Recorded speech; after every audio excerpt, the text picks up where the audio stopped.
रायगड़ा जिला कासेपुर ब्लॉक मारीभटा निकटरे गत राति टिकिरी वनांचल अधिकारी अनिल पाणिग्राही नेतृत्व में एक टीम रात्रि पेट्रोलिंग समय एक साइज काठ बोझे पिकअप भ्यान जबत कर लेलीगुमा संरक्षित जंगल एरिया मध्य चचिखाल ग्रामर मारीभटा ग्राम को जीवा रास्ता साइज काठ बोझे होई एक बोलेरो पिकअप भ्यान ने बेआईन चालाण बेले टिकिरी रेंजर श्री अनिल पाणिग्राही नेतृत्व में लेलीगुमा फॉरेस्टर श्री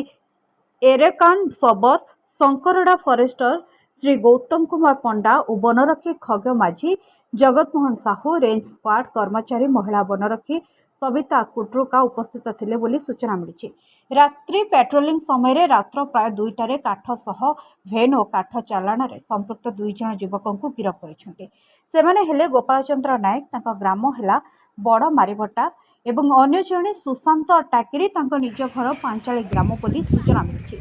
शंकरड़ा रेंज रे वनरक्षी पदवी संख्या खाली पड़ी खाली पदवी पूरण हेले आउ ठीक भाव पेट्रोलिंग हो पारि थांता बोली साधारण आलोचना।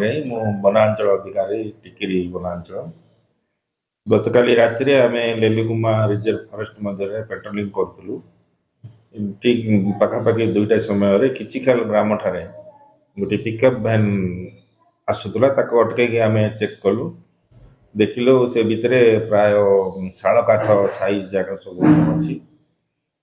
आम कागज पत्र मागिलु बिना कागज पत्र से धरिक आसला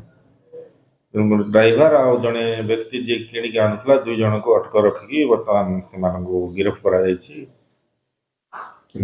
पाखापाखि 61